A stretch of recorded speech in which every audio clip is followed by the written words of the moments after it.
All right, it's 5 o'clock on the hour now. I'm going to go ahead and get started.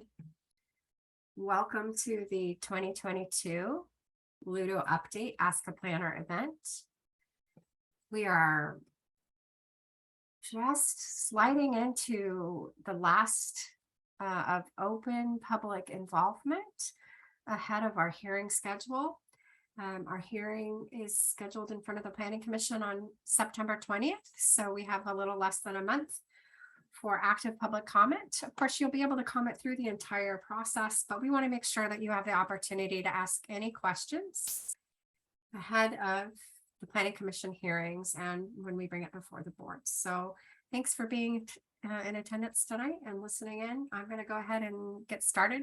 If you have any questions, feel free to drop them in the chat box here on Zoom or on Facebook. So the first question that we want to address tonight is, what is the LUDO and why are we updating it and what is the process? So for those of you who are not well versed in planner jargon, the LUDO is the Land Use and Development Ordinance. That is the main document or plan that we use in Wasco County outside of the National Scenic Area to issue permits for development or new uses.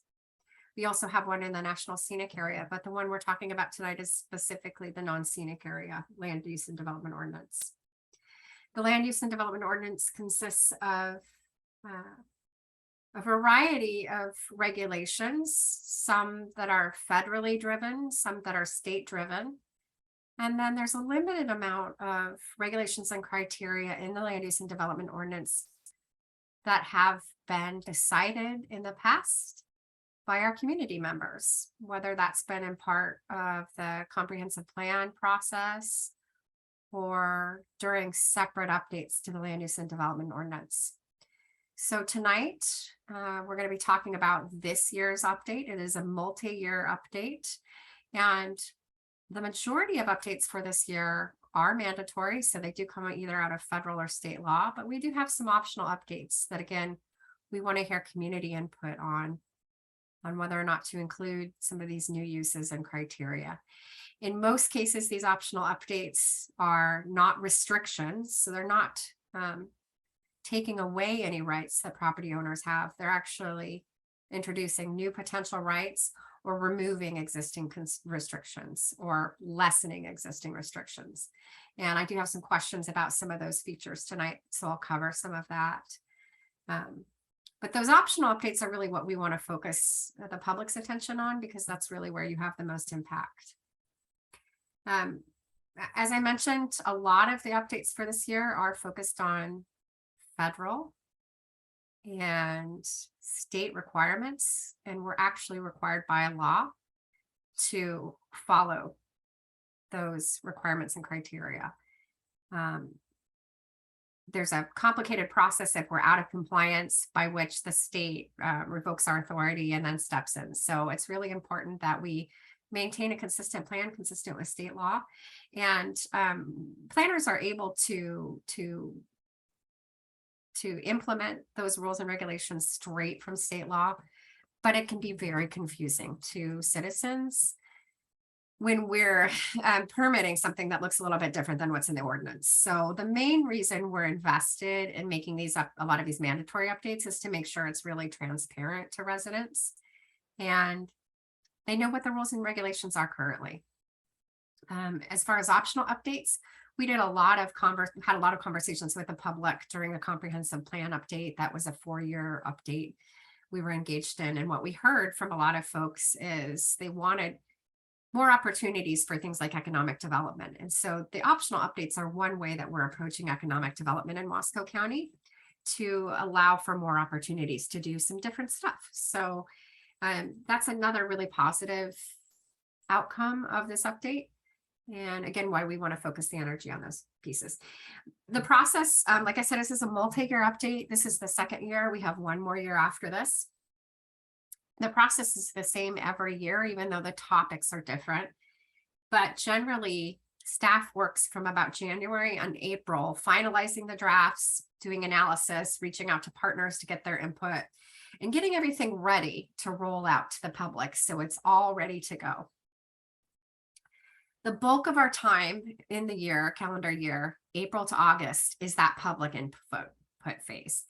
And we really try to engage the public in a whole variety of manners: in-person events, virtual events, websites, social media, mailers, ads. So we really try to get the word out and also give you opportunities to give us feedback. So that's why we offer 5 months of public input opportunity. And then we begin the public hearings process. That typically takes us about 3 months at a minimum to go through, according to what the regulations are, both locally and at the state level. And it's a pretty prescriptive process that we have to follow. So we start with a planning commission hearing. They make a recommendation to the Board of County Commissioners, and then they have 2 hearings. The Board of County Commissioners has 2 hearings to consider these matters. Those 2, the planning commission and the board, those are open for public comment. So you're always welcome to submit written comment or show up at the hearings and provide verbal testimony. But it does take us about 3 months. And then the goal is to have these rules sent off to the state for their approval by December. So January 1st, these new rules go into effect. And like I said, we've got 1 more year ahead of us. So you can expect next year will look very much the same in terms of the process. So the next question that we received is, what do you need input on, and what updates are optional? And like I said, I'm going to mention a couple of these topics more specifically over the next little bit, but our big focus has been on optional new uses in the farm zone. And these are things that have been passed into law since 2012, that the state has created a new pathway for us to allow these types of activities in farm zones. And because they're optional, we really want public input on whether or not you want to see these things in Wasco County. So I'm going to go into those a little bit later, but just know that's one of the big ones that we're focusing energy on this year. Based on some public response and planner input, we're also proposing some new setbacks for farm zones for farm dwellings and buildings specifically. And I've got a little bit more detail on that one as well, and why we're doing that one. So I'll hold off on explaining that. Agritourism, I also have some more information on a little bit later in the presentation. So that is another one that we talked a lot to citizens about during Wasco County 2040, which was our comprehensive plan update. The consensus was we would really like to see agritourism activities in Wasco County, or the opportunity to have agritourism activities. But we've since received some feedback that folks would like to see some additional restrictions added. So I'm going to cover what those are and how to find those so you can evaluate that and then provide comment. There is one new use, accessory forest dwellings, proposed for the F2 forest zone. And I have one question to address tonight related to that, but essentially there's a very tight eligibility for this type of use.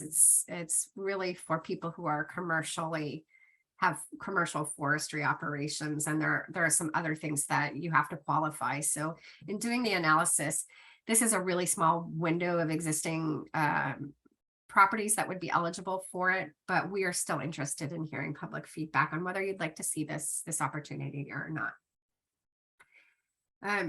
Based on public input, we added some concealment language from a few counties for our new chapter 14, which is for communication facilities. And we do have the ability to add some additional restrictions as long as it doesn't talk about health concerns or environmental concerns. So we want to raise awareness that there are some opportunities to tweak that language if the public has any other suggestions.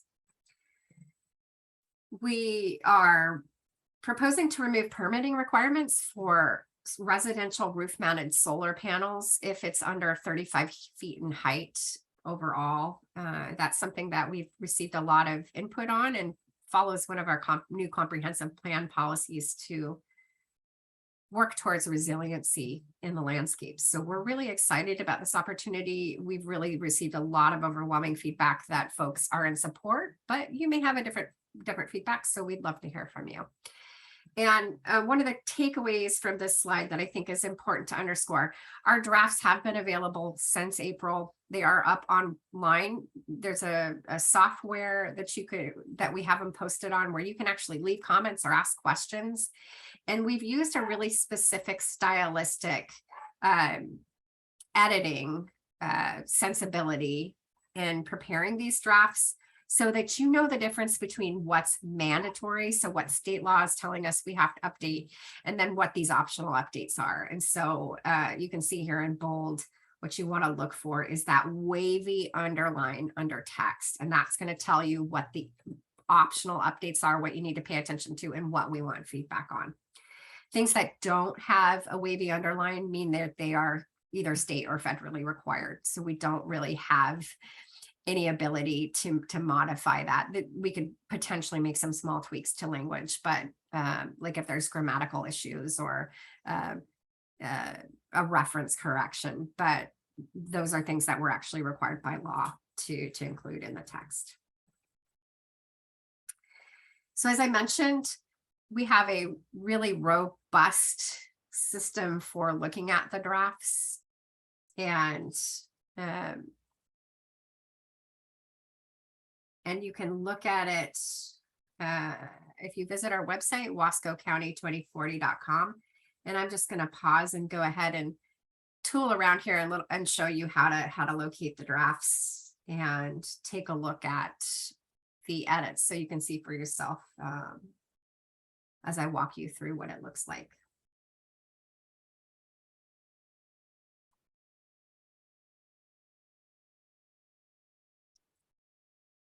So let me just locate this whole, just a minute. And like I said, while you're waiting for me to navigate to the next page, just a reminder that you can drop your comments either in the Zoom meeting or on Facebook, and I will be sure to address them before the hour is up.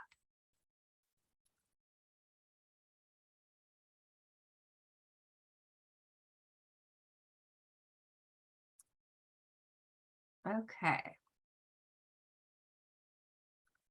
So you will have seen from our mailed notice that we have carried on the Wasco County 2040, which was our comprehensive plan update website. So you can still locate all the things we did during the comp plan update, but we're now primarily using this website to share information about the multi-year LUDO update.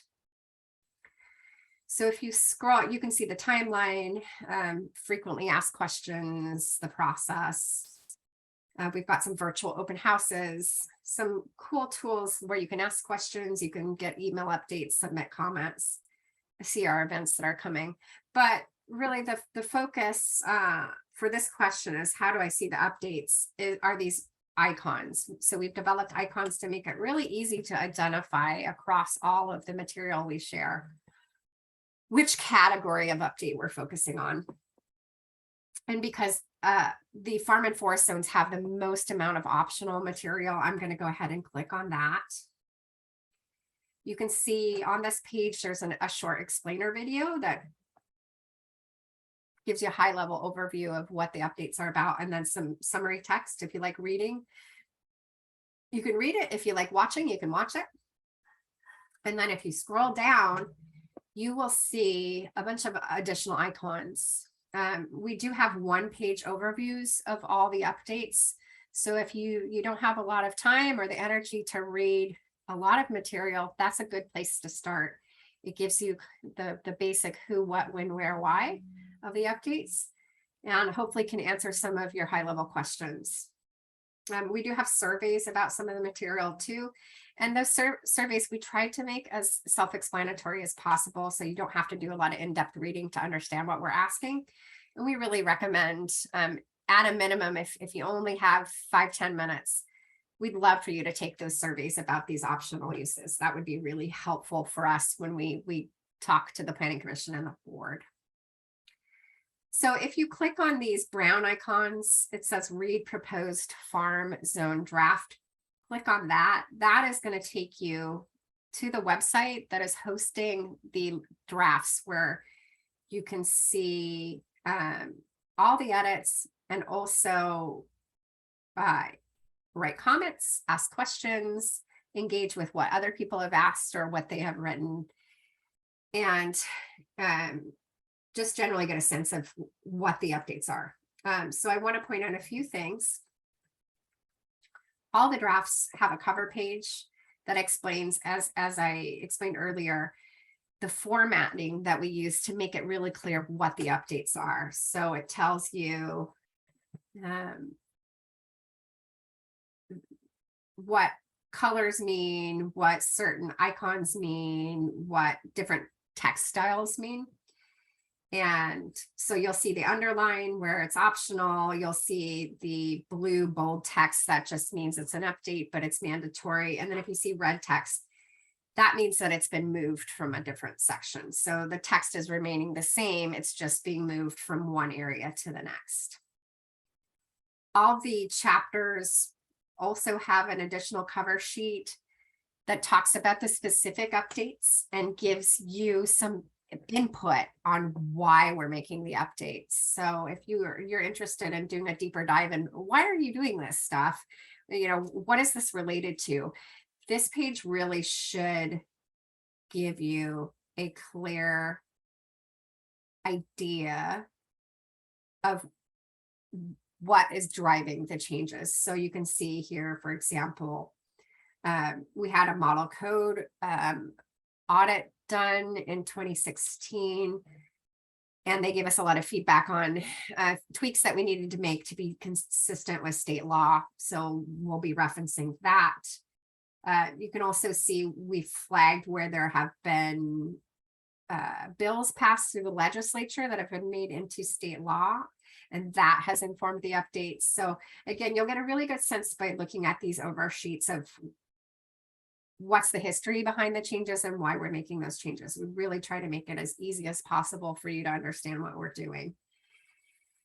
And then if you scroll into the draft, you'll see, so here, up here, where it says this includes, we're just changing the language slightly, and it's optional. If you have feedback, you don't really like the way it's written, you're welcome to give us that feedback.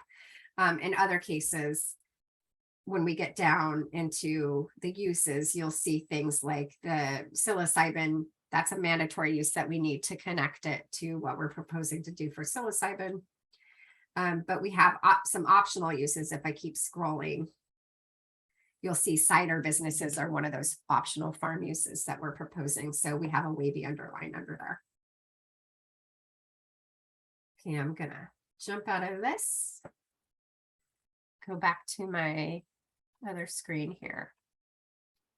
So again, you can find all those drafts on wasco2040.com. And that's a really good way to just see directly what we're proposing to amend. So a question I received ahead of tonight was, is an accessory forest dwelling in a forest zone similar to a relative farm dwelling in an ag zone? And if so, have we had issues with a relative farm dwelling, such as enforcement issues? So the accessory forest dwelling I mentioned is a new optional proposed use that would allow somebody who has a forestry operation on a large tract dwelling, or a dwelling that's existed for several decades, to qualify. I think they have to have a minimum of 80 acres, qualify for what's called an accessory forest dwelling. And that's basically, boy, I'm overwhelmed by this forestry operation. I need a relative to also live on site and help me out. And so you're able to build a second dwelling. There are a lot of restrictions on this, so it has to be somebody who's participating in the forestry operation. You can't ever rent it out, for short-term rentals, for example. There's some other sidebars around this, so it's not a free-for-all for a second dwelling.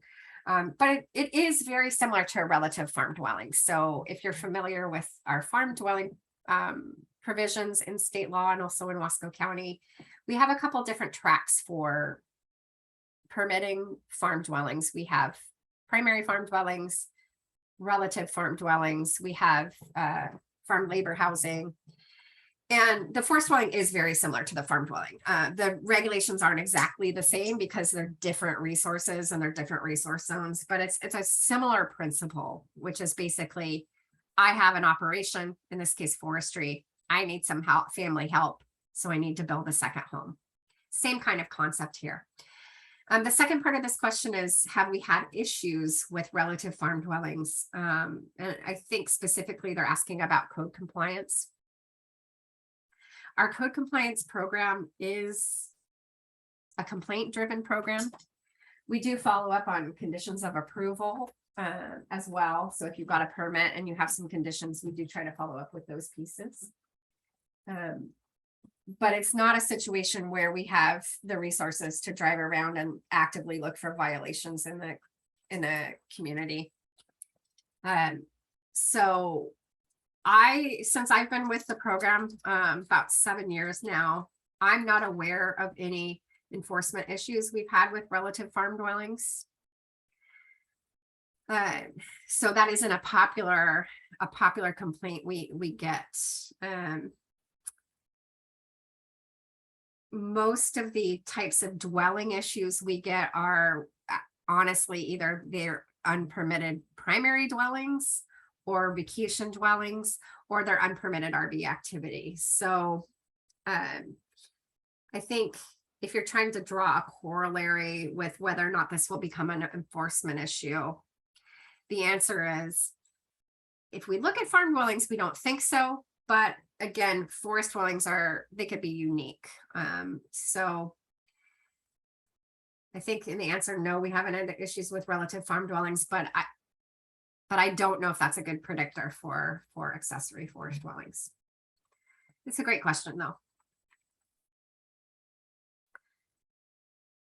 Okay, so another question that we received was, why are you proposing to change farm dwelling setbacks? And that was one of those optional updates that we'd love to hear public input on. But basically, we've heard from people getting a permit, specifically farmers, that the restrictions that are really fundamentally meant to reduce conflict between agricultural operations and non-agricultural operations.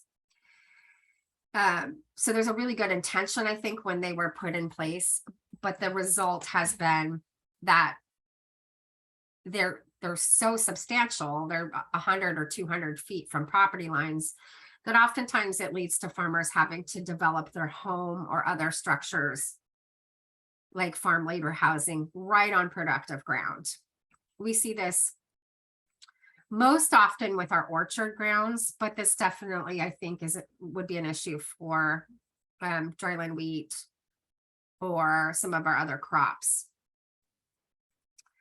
So we're proposing a compromise to continue to maintain some distance between development to reduce conflict, but also trying to give a little bit additional or reduce that restriction. And so we're not having as much of an impact on productive ground. So the proposal is to modify it for farm dwellings from 200 feet if they are next to perennial crops or grazing or land that hasn't been cultivated or F1, F2, move that from 200 to 100 feet. So dropping that setback down quite a bit. And then if the adjacent land is not in agricultural production, it's not zoned for a resource. So say it's a farm zone right next to a residential property, we're proposing to reduce that setback 25 feet from the property line. And one thing I think that's important to stress is that any new buildings that get constructed in Wasco County do have to sign a farm forest acknowledgement and attach that to their deed. And it just basically acknowledges the fact that folks know they're siting a home in a rural environment where there's going to be farm or forestry activity that could potentially be different than a more urban setting. So you may have issues with dust or noise or smells or things. And that really, that's a state requirement that we do that. So that's not anything we do unique to Wasco County, but the goal of that state requirement is to really reduce litigation between neighbors. So it's just making sure everybody's aware you're siting a home in a rural environment, and that comes with some differences than as opposed if you sited a home in a urban area like the Dalles. So as I promised, I want to cover just very briefly what the new optional uses are in farm zones. And again, this is something we really want a lot of public feedback on. So if you don't have a lot of time to engage with this process, but you have 5 or 10 minutes, this is really the piece we want the most amount of feedback on. So I'd love to stress to just spend that 5 or 10 minutes taking our survey to give us feedback on these things, because they will impact residents in Wasco County and they are optional. So your feedback's really important. Land divisions for the siting of utility facilities. That's a pretty plannery type of use, but basically it says if we need to put in something like a water treatment facility, we have the ability to go underneath the minimum parcel size, which in a lot of cases is 160 acres, and cut off a slice of that land, just the most amount needed for that utility. And we can do that without having to meet that 160 acre standard. And we've actually have a need for this in Wasco County, specifically around the Dufur area. And we do imagine potentially seeing a need for this in our other incorporated areas. So this is a really beneficial fix, I think, to state rules, and something we'd like to include in the code. But we'd love to hear your feedback on that. The land divisions, I put that one first because the planners really have the most amount of opinions about that one. The other ones, we really don't have a position on. What we really truly just want to hear from you. Cideries, a few years ago, the legislature acknowledged that cideries were an emergent farm business similar to wineries. And so what they did was create some criteria and regulations very similar to wineries. So when folks in the last few years have wanted to do cideries, we can do it directly from state law, but our preference is really to make sure cideries are something residents want to see in Wasco County. So we'd love to see your feedback on cideries. Most of the cideries currently are in the National Scenic Area in Wasco County, but there may be an opportunity to see some expansion in the future. Another new use are winery-based restaurants. So wineries are permitted to have tasting rooms, and sometimes that includes some limited food service, like snacks and things. This really pivots to be more of a restaurant on a farm property. So we'd love to hear input on that. Similarly, guest ranches and farm breweries. These are separate uses from agritourism that the state has passed into law to make it as an optional use. We'd love to hear feedback on this. And then something that probably surprises folks, horse therapy and counseling activities. This is a real recent addition to state law for us to allow to permit that in exclusive farm use zones. So basically this means you want to run a business, you have horses, you want to run a business to provide therapy or counseling for individuals. There's lots of national programs, with kiddos or adults who are maybe struggling, to bring them on the site, have them interact with horses, and folks find that really therapeutic. So this is a provision to allow that activity to occur. It would be a permitted use. Again, it's optional, so we'd love to hear feedback on that one. And I can say, generally, folks have been kind of split in terms of feedback that we've received on some of these uses. So it is really important, if you have a strong feeling, that you weigh on these things. And like I said, you can find a survey on the Wasco County website, or if you just want to send an email or submit a comment, provide feedback that way, that would be great, really helpful for us. And we're going to share that with the Planning Commission and the board. I have here a link to the survey. And I'm going to go ahead and post that in our chat here in Facebook, if you do want to go ahead and take that survey now. And I'll just give you a few minutes.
So the next question is related to wildlife protections for agritourism. So I mentioned we heard a lot of feedback during Wasco County 2040 about agritourism. And more recently, we've heard some concerns about potential wildfire implications and traffic implications and neighbor notifications. So we've added some optional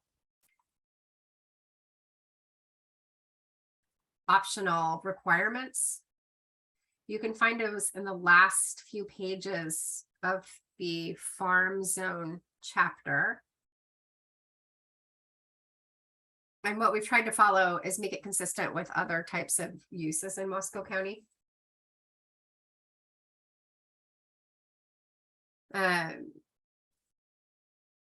So we want to make sure there's adequate fire protection, and there's some regulations related to that: on-site water sources, adequate road access, sanitary waste, neighbor notification. And all of those things need to be submitted with a complete application so planners can work with the applicant to make sure we're really considering all those impacts to neighbors. And we are an extreme or high fire risk county. So I think this gives us an added layer of protection to make sure that having visitors on our landscape isn't going to increase the likelihood of fire.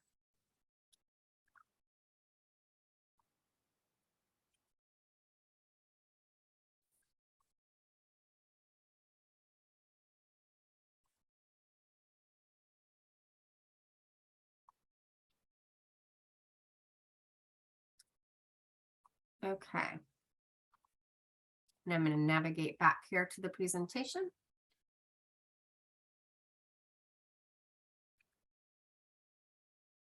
And I don't see any comments in the chat, so I'm just going to continue with questions that have been submitted ahead of time.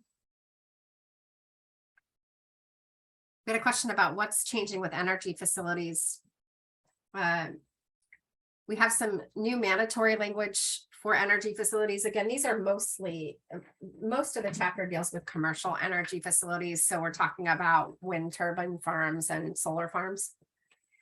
And specifically, the language is about life safety issues, and then I'm ensuring coordination with our partners. So people like the Department of Defense, Oregon Department of Fish and Wildlife, the State Historic Preservation Office, those types of agencies that have an interest in those types of large-scale commercial projects. As I mentioned, during Wasco County 2040, we based on public input, we included some new policies about resiliency and trying to create incentives or opportunities for more resiliency on the landscape. And one citizen request was permits for roof-mounted solar projects when they're under 35 feet in height are very costly and time-consuming, and it really reduces folks' ability to pay for solar panels. So we are proposing to remove that requirement. It's likely you'll still need to go through building code services, but you can bypass the land use process if the planning commission and the board agrees, and go ahead and mount residential solar panels to your roof, provided the structure remains under 35 feet. Again, this doesn't apply for the National Scenic Area, it's just for out in the county. But we have heard overwhelmingly, I think this number has even gone up since then, about 99% of people who've given us feedback are in favor of this. So we do think it's highly likely this one will go through. And like I said, we really did look for opportunities to reduce restrictions and improve our process. And this is one of those things we're really, really happy to be able to listen to the public and give you a solution. So if you have a difference of opinion, again, please participate, please give us your feedback, because the Planning Commission and the board do review that input during the process. But most of the residents so far who participated are in favor of that change. So part of I mentioned Department of Defense with energy facilities. Part of this year's update has been to raise awareness about existing military airspace. So the U.S. military has several bans of airspace over Wasco County, and that was granted by the FCC, so the federal government, in the 1950s. It's always been the case, but didn't create a conflict because we didn't have tall buildings. And that's changed significantly over the last several decades as we started to see wind turbines and more cell towers out in rural areas and meteorological towers. And so the result of that has been some interference, or what they call encroachment, into military airspace. And the military wants to make sure that they're still able to conduct their training missions. But they also want us to be able to grow and to see development. So this military airspace overlay zone, the main purpose of it is to ensure, if you're proposing a project that's tall, so under 100 feet within this military airspace, that we're going to have early coordination with the Department of Defense, and we can think about ways to reduce impact to the military and still allow for the development to occur. And we're actually in concert with a statewide project that's very similar. So there is a statewide map that's being produced to show this statewide, but we really think it's important to adopt this military airspace map so that everybody's aware of it. Planners are aware of it, citizens are aware of it, decision makers are aware of it. And because the result that really has been seen in other communities when they don't have this awareness of this airspace is that the Department of Defense ends up providing feedback pretty late on in the project. And again, this is usually for large scale commercial energy projects like wind turbines, but that can be pretty costly, whether it's a small project or a large project. So that early coordination is really key with this language. And if you read through the proposed language, you'll see many common uses will be unimpacted. So if you're just wanting to build a house or a shed or a barn or some other types of structure, if it's 100 feet, you're not going to be impacted by this. It's really the tall types of structures. And a good point to make is that already in every zone, 35 feet is the standard height cap. So you're not even going to pass that threshold in most cases over the 100 feet in this zone. But we want to make folks aware of it in case there are plans to do something tall. So a late addition to our LUDO update is psilocybin. And this ballot measure 109 was passed several years ago at the legislature. It's a mandatory opt-in system, and it does allow for time, place, manner regulations. So it's very similar to marijuana, the marijuana conversations that we had in 2014 and 2015. The difference here is that we have a very limited window in order to get rules in place before these things are able to apply for permits. So the rulemaking is still going on. But as I mentioned, we have a minimum 3-month process to get rules adopted in Wasco County. So, and it's costly because we have to send out notices. So we decided to fold this in, and that will enable us to be able to issue permits in January 1 when these rules go into effect. And what we've chosen to do, because this is still new and a lot of the rules are still being written, is to focus on a conservative safety focus for these regulations based on what we know right now, based on what we heard during marijuana about community concerns. And so you'll see these rules look fairly similar to marijuana. The exception that I want to stress is that psilocybin, or other people know them as magic mushrooms, this regulation is for them to be administered, or what they call facilitated, at a service center. So kind of like a clinical setting by a licensed facilitator. So it's not a retail situation like marijuana where you can go into a shop and purchase marijuana products. You can't purchase psilocybin products. You actually have to go and have this product administered to you and then be observed for up to 12 hours while you're under the influence. And the goal, I believe the goal is really to use psilocybin in a therapeutic setting. I understand from talking to folks that it's been seen as very beneficial for treatment of things like PTSD. And so really the focus is a clinical setting. The regulations aren't written to have a clear definition like with marijuana between medicinal and recreation. So we don't have some of those considerations, but we do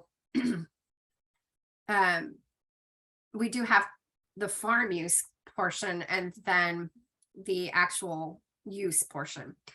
So the farm use portion, we're proposing to allow it in our farm zones. And there are some regulations against permitting those, against permitting them in residential zones. So you don't have to worry about your neighbor having a grow of these. It's really intended to be in the farm zones. And they do have to occur indoors. And I understand that's just the way psilocybin grows effectively. I think mushrooms like dark, dank spaces, from what I understand. So we're proposing to see that in the farm zones. They do need limited processing, so you don't see a lot of the processing issues like we do with marijuana, where they're distilling it and having to use butane or other volatile chemicals. And then the service center portion, our proposal is to permit those only in commercial zones in Wasco County. And I do have on the website, Wasco 2040, we do have maps of those commercial zoned properties in Wasco County. It's not a lot. It's really in Pine Grove area, in Wamak and Ty Valley is where we've got those zones. And we do have some additional regulations that we've written into there with safety in mind. So they have to be 1,000 feet away from schools, daycares, recreational sites, and the activity needs to take place indoors. I want to stress that this conservative approach is really what all counties who are pursuing the time, place, manner restrictions in Oregon are marching forward with, because there are still, like I said, a lot of unknowns. For whatever reason, the rulemaking really got a late start. And so we haven't had a lot of forewarning to wrap our arms around it. So just wanting to put these regulations in place ahead of January. We've taken a conservative approach. There will be opportunity, just like with all of our rules, particularly when they're optional, to revisit them in the future. But our philosophy is it's better to start a little bit more conservative and then open up as we know more, rather than try to to close or make additional restrictions, because that can always be pretty difficult on community members and on property owners and also planners. So happy to answer any questions about this. Just know this is something we're required by law to do. There is another week left for voters to get a ballot to opt out in front of the November election. And we do have the opportunity to modify the time, place, manner. So if you have some additional thoughts on how we can improve those rules, please submit comments. We'd love to hear from you. Okay, I'm just pausing to see if we have any comments.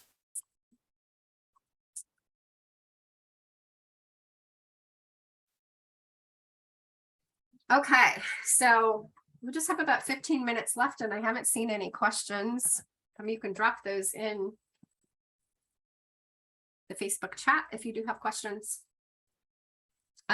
We are going to be still accepting questions on the website through the process on the drafts for another few weeks, and then we'll close those drafts and then restrict questions on the drafts just because we need to prepare them for the Planning Commission. But happy to answer any questions that you have. We've got a Ask a Planner question button on our website, wasco2040.com. You can also email me directly, kellygg@co.wasco.or.us. My email is in the mail notice that went out across the county, so you can find it there. You can also find it on the Wasco County website. Lots of ways to ask questions. And if you want to give me a call too, my number is on the website. You can get in touch with me that way, or we can set up a video chat if that's more comfortable. Other ways that you can participate, I really recommend taking a look at the drafts. And again, you have a few weeks ahead of the hearing. It is a lot of material. So we've tried, one of the reasons we give you 5 months is so that you can read through these things at a slower pace, because expecting you to read the hundreds of pages all at once is too much. So, but the nice thing about having those up on that interactive website is that a lot of the chapters aren't being edited. They're not being revised. So you could, by looking at what's changing, you can focus on the maybe 3 pages that are changing as opposed to the 50 pages in the chapter. So again, encourage you to read the drafts, and an even better shortcut is to look just for the wavy underlines. And then that way, you know, what are the optional updates and you can provide feedback. Like I said, if you only have 5-10 minutes to spend over the next few months, take our surveys, provide feedback that way. And again, we've tried to make those one-stop shops so you don't have to know a ton about the subject matter to be able to give your input. If you have more in-depth comments that you want to provide, or you have comments that you want to provide that aren't captured in the survey, please submit those. You can send them by email, via website, in the drafts. You can send them in mail, in the mail. So if you want to write us a letter, that's fantastic.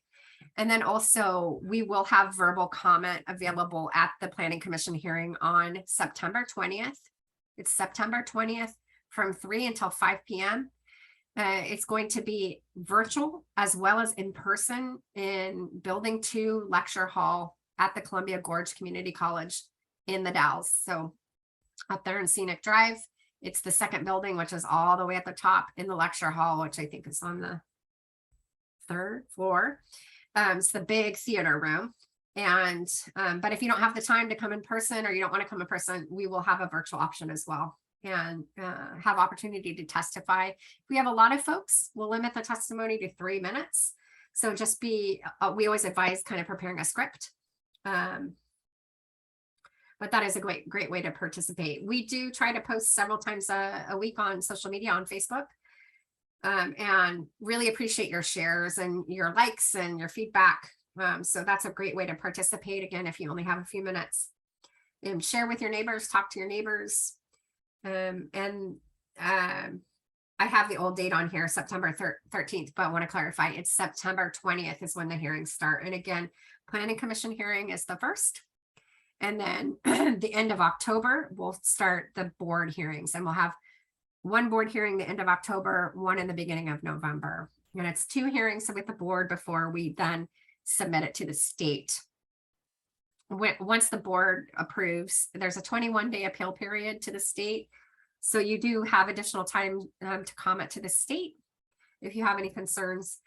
But we really encourage you. Our board and our planning commission really take your feedback seriously. They love to hear from you. So I encourage you to participate early and provide that feedback ahead of time. And that's all the prepared questions that I have. I want to take another minute to see if there are any additional questions from those on the Zoom call or on Facebook. You can either unmute yourself and ask or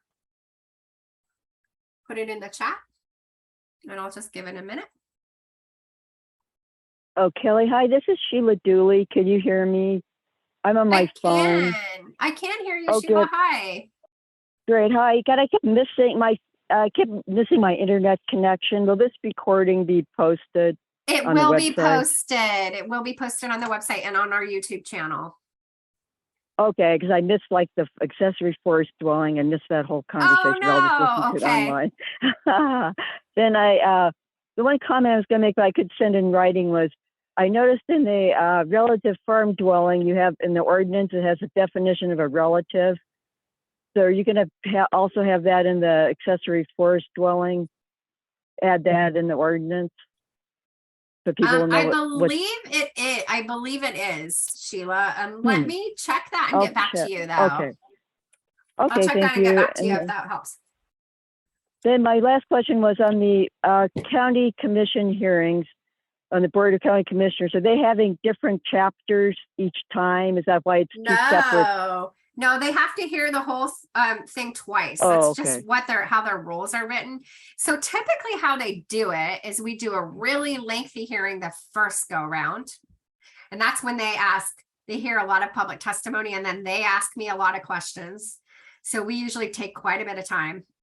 And then the second go around, hopefully we've resolved all the questions.